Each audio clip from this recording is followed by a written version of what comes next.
So the full version of Hades 2 finally came out, and after having been addicted to Hades 1 a couple of years ago, I got addicted again. So I played it all overall and really happy with the game, easily 9 out of 10 or better. But while playing, I heard and read from numerous people that they don't really like the ending. So I started paying more attention to the story while playing and theorized for myself where this all would be going, thinking people are probably just overreacting again in a my favorite character doesn't get a good ending kind of way.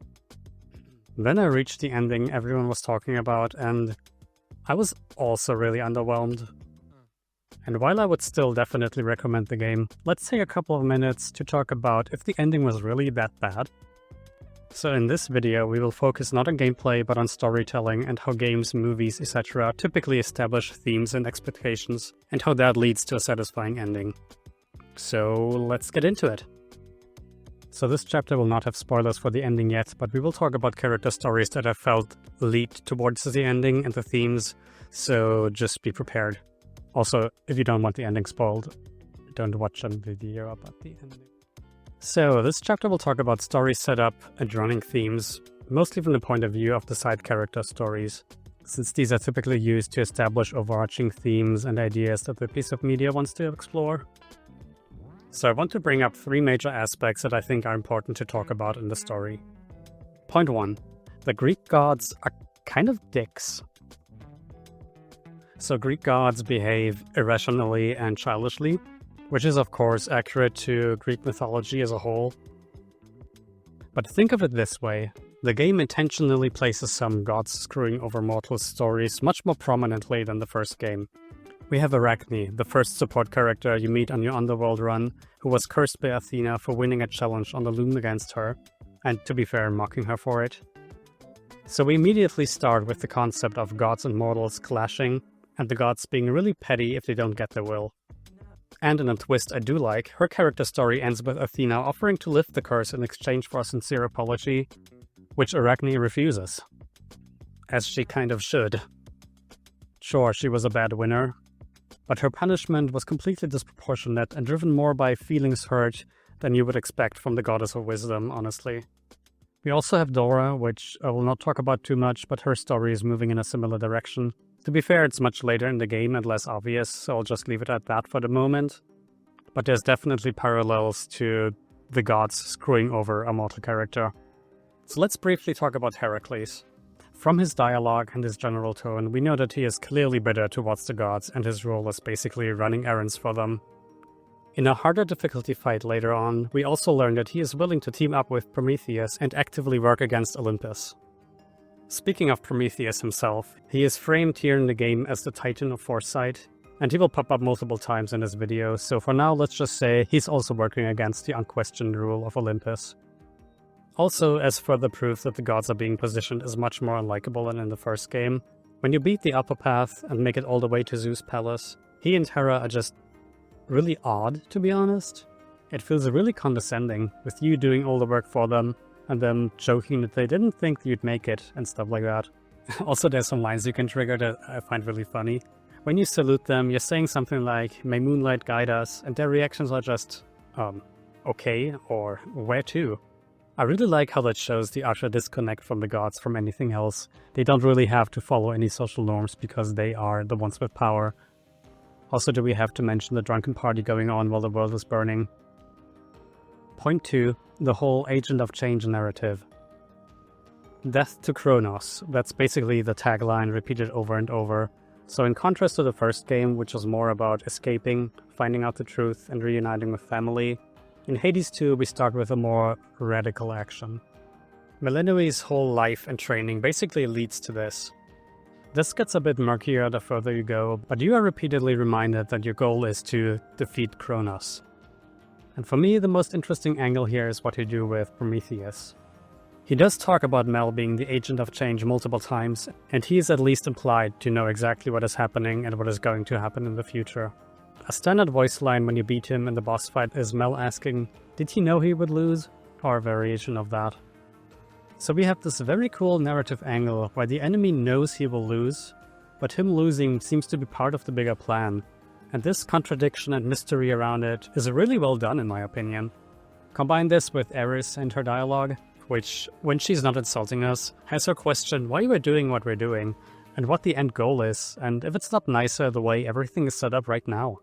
And even Melanie herself is getting voice lines here and there that make it seem like she's questioning a bit more and more of what her mission really is. She's still committed to her cause, but there's some question marks that aren't as easy to resolve.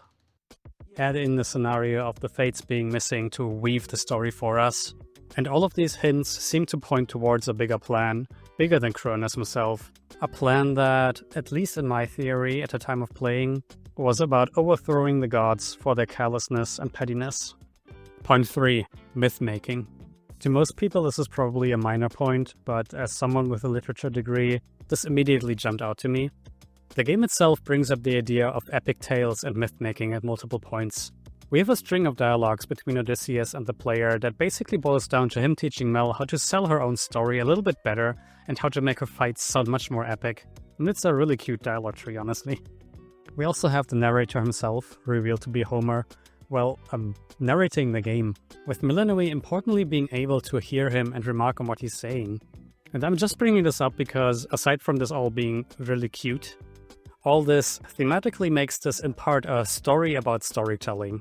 Especially in Greek epics, we expect major changes, enormous stakes, etc. So the presence of the theme of storytelling in the story supports the direction of there being just a huge change coming. So where would all of that naturally lead us? I mean, of course, it's not just death to Kronos, with Mel killing him and everything returning back to normal. That would be boring, and our main character wouldn't really have completed any arc to speak of. Also, Kronos has been an irredeemable bad guy the whole game, so maybe kill him, but it has larger consequences we don't comprehend just yet? Maybe we shake up the status quo a bit too much for our liking, which seems to be Prometheus' plan anyway, and end the reign of the gods thereby? Who knows? So everything so far has been about the story being about the breaking of cycles. So let's see what the game did. Chapter 2, spoiler for the ending, obviously. Hey, remember that guy we wanted to kill all game long, who didn't show any sign of remorse and is generally just a huge dick, imprisoning our family and trying to overtake Olympus? How about we redeem him in just one clunky cutscene involving time travel? How about we just implant a different backstory that changes his character completely, so now he's no longer evil? And how about we don't even let the main character make the choice that is the plan now, and instead let the last game's main character make that decision off-screen for us? Yeah, I'm not the biggest fan of the ending. So a lot of people online say they hate the ending, going so far as to say it ruins the whole game, which I think goes a bit too far, but I mean, you gotta be dramatic on the internet, of course. But there's problems. Let me first say, I don't mind the redemption angle in itself, if done well. It was clear that kill Kronos and all problems will be gone was not the way this was going. The problem is that it's really undeserved. Also, it's just, in general, hard to make a time travel solution feel satisfying. Like, I get that Kronos is literally the Titan of time, so it's not that it doesn't make sense for this element to be there, but it's just not properly set up, I think. It's also just running against many of the themes that were set up in the game. The only times I can think of that come close are in the relationship with Nemesis and the story between Narcissus and Echo, but these were struggles between equals that clash or hurt each other because of their personality traits and flaws, and it was not to the scale of let's forgive Grandpa after he took over the whole country and imprisoned us. One of the things that make the first Hades very interesting as a game narrative is how it used the roguelike loop to tell a story about growth through repetition. Death is part of the story. Losing a run isn't failure, but instead it means more clues, more memories, more progress and reflection. And Hades 2 inherits that structure, but with the stakes being higher, it promises something bigger, revolution instead of self-improvement. If the first game was about escaping a cycle, the second one seems to be about breaking it. Which is why the actual ending feels kind of off. It doesn't break the loop in a satisfying way. And to be fair, I think that comes back to the format of the game. If you broke the cycle completely, there wouldn't be a game to play anymore. But you have to keep doing more and more runs to test the higher difficulties and other builds and weapons. So you have to find a way to make it narratively make sense to keep going, ideally giving the player some reward in the form of new keepsakes. But also, I suspect, not go over budget for this. I assume they would not create new assets and entirely new boss fights for the post-game. We do get the remixed fights, but that's basically it. No new characters or anything. But then again, Kronos is good now, but he sends you to different timelines to kill the final bosses over and over again. It's just a bit of a weird take. I've already seen a couple of suggestions on Reddit on how this problem of keeping the loop could be solved in other ways. Like one person suggested they lean into Millenari's role in mythology as the bringer of nightmares and basically trap Kronos in a dream, which is a concept, by the way, that is already introduced through Hypnos in this game, but they don't really do anything with that. And basically say that the new runs are to keep his mind occupied by Mel fighting him in this state. Is that solution perfect? Nah. But that was just something from a random comment on Reddit. So if some small team of writers sat down and crafted something, I'm sure this whole issue could be solved in a more satisfying way. But as the ending is presented at the moment, the redemption just comes out of nowhere. Sure, it's Zacharias' main motive to fix a broken family, but he's barely in this game and this isn't his story. It also just feels like nobody really learned anything. The game sets up themes of accountability for your actions, especially for the gods, but nothing comes of it. We are just told that Kronos is good now, by the way, because he has the memories of being part of the family now. And we're more or less gaslit into thinking this makes everything completely fine. New Kronos, in the end, is just a completely new character, but we don't get the choice or the satisfaction of ending the old one or being responsible for the new redemption. Speaking of, is it even redemption if the new Kronos is from a completely different timeline?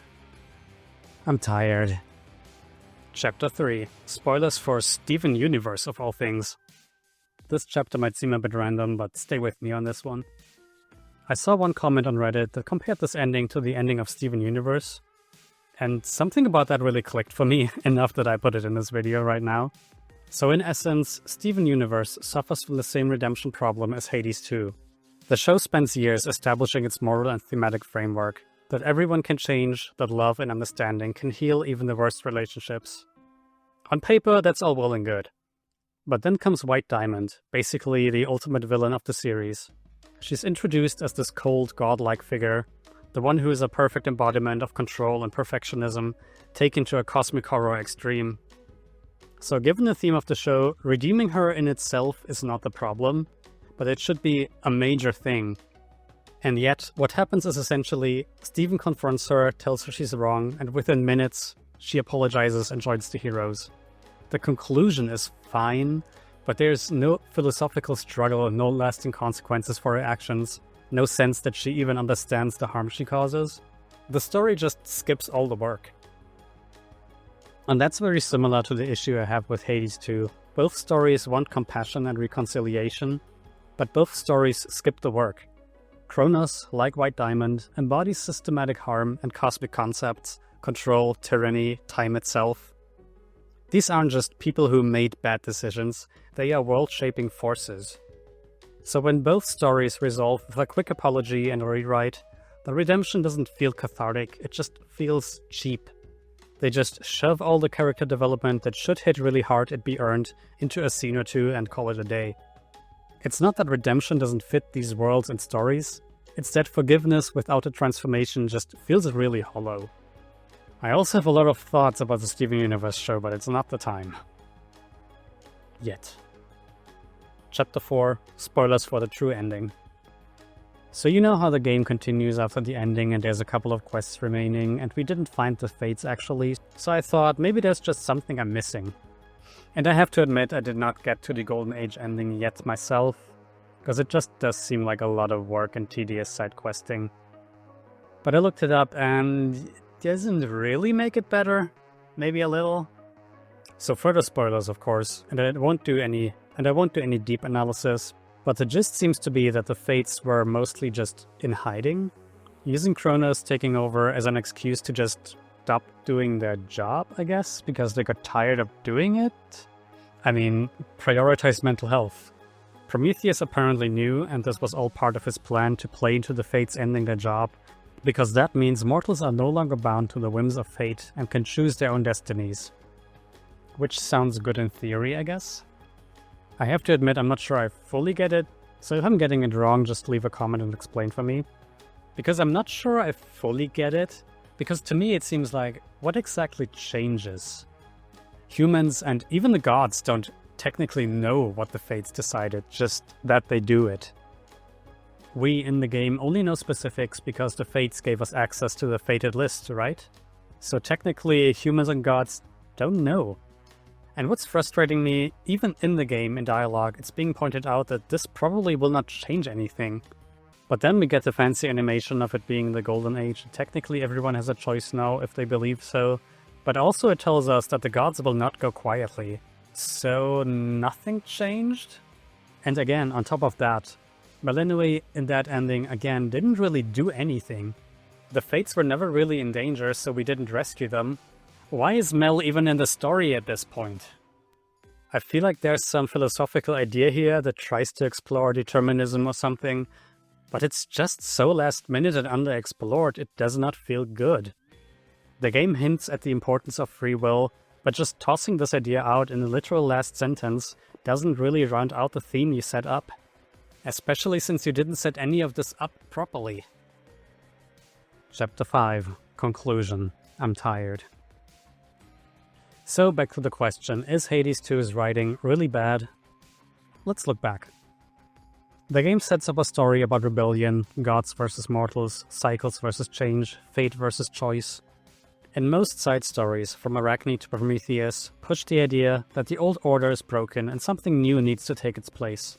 Even the roguelike structure itself plays into the idea of questioning repetition and cycles. But when we reach the ending, instead of change, we get corrections. Instead of consequences, we get a rewrite of history. Cronus is redeemed through time travel, Zacharias decides to plan off-screen, and Melanui, the agent of change, is just a bystander in her own revolution.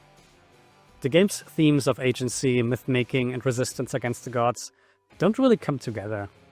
And what's frustrating me especially is that the characters don't really question any of this.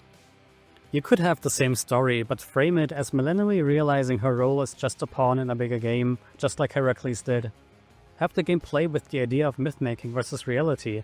Have Homer tell a story in a way that is just not what's happening on screen for the characters. Do something interesting with the ending.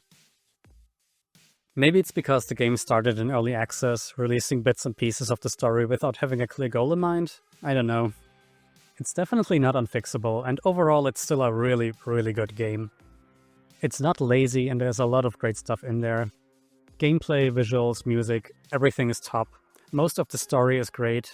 The problem is, at least to me, the ending is a bit confused and doesn't quite stick the landing. Still, 9 out of 10 would play again. So this was a bit different itself. From here I usually do more academic-based work, but I had really strong thoughts about the ending, as you might be able to tell if you made it all the way through. If you like more of this, or if you have any corrections, please leave a like, comment, subscribe, the YouTube game and stuff like that, okay? I also have other videos, and I have a video on horror coming up because it's October. Well, thank you.